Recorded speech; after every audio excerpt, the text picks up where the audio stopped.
Okay, hi everybody. Welcome to Phil and Dave's Excellent Adventures. Just Dave here. Today I'm talking about the movie The Equalizer 3. This is going to be a spoiler review, so if you are concerned about spoilers, I would suggest you go and watch the movie first before you watch this review.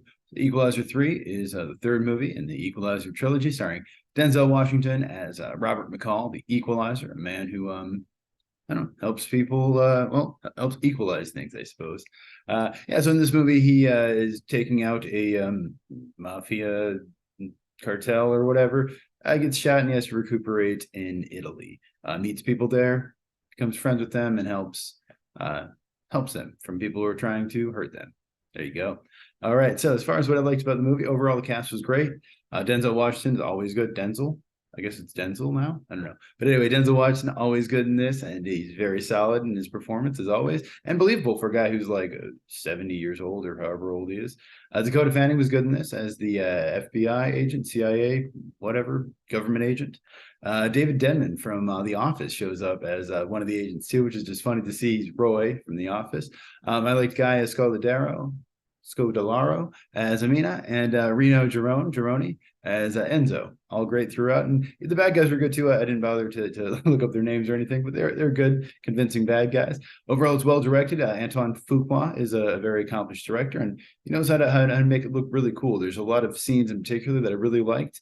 The setting in Italy, I think, is of course very nice. Italy's beautiful. You've got all this amazing architecture, but yeah, as far as the direction goes, there's some really cool scenes, some really well designed kind of shots and sequences. I really particularly like the opening sequence where we kind of see this guy walking in. You see all the destruction and blood, and Denzel Washington sitting there in the chair, and he's got two guys with guns to him, and he kind of gives the speech. We've seen it before. They did it in one of the Marvel movies, Black Widow, and I've seen it in other movies where it's like, oh no, I'm going to do this, I'm going to do that, and then they do the exact thing they did, and they did it. I've seen it before, but it was good. It worked. Denzel Washington sold it, and it was a really fun, really cool scene. I like how they had the gun go through the one guy's head, and there was all this cool smoke and everything as he's like shooting off the shotgun and shooting the guy as he's trying to crawl away. The way the smoke kind of rose up and filled the room, and everything looked really cool, and I really enjoyed it. And I really enjoyed that a lot of it seemed to be practical effects,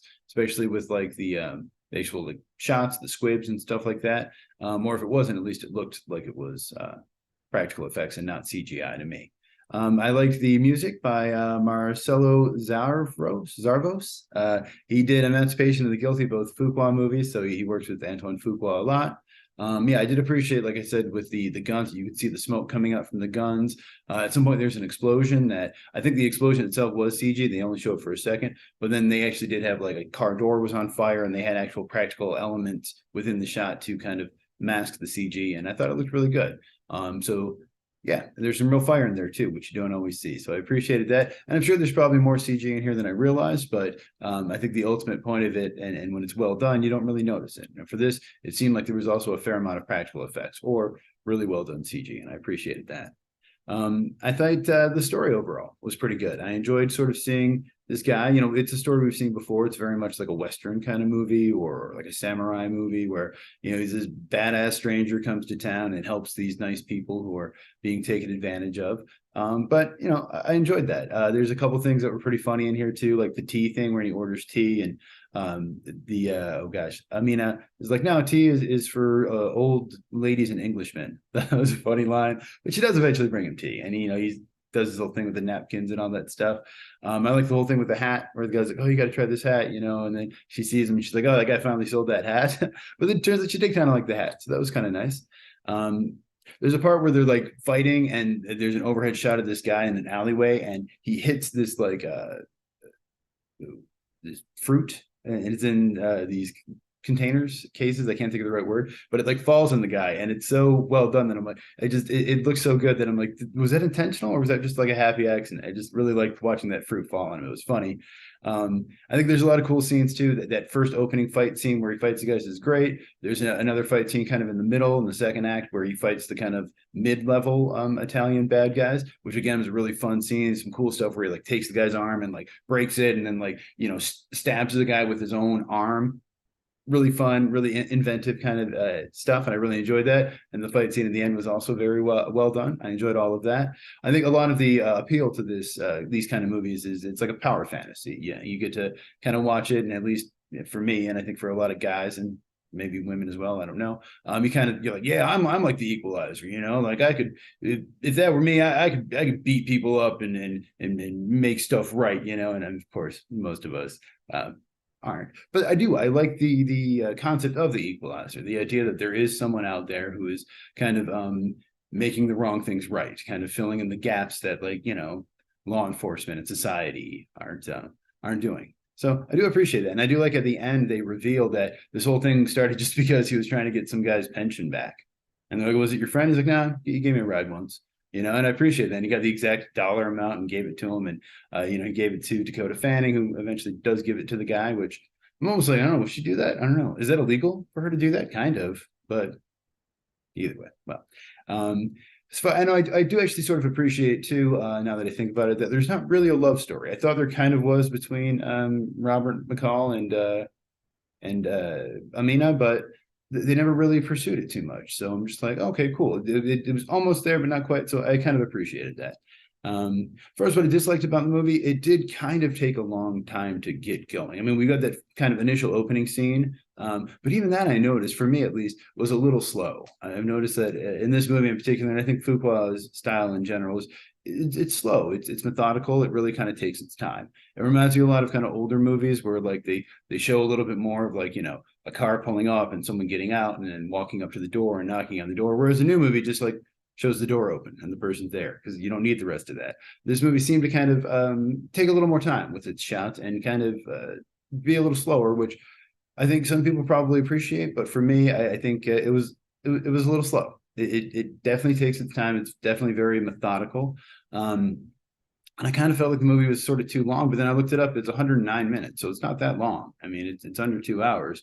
But if you asked me, I would have guessed it was over 2 hours. Not much, but because I think it is sort of like there's a cool fight scene at the beginning, and then that interesting part where the kid shoots him in the back, and so he goes down, and then the cops rescue him and everything.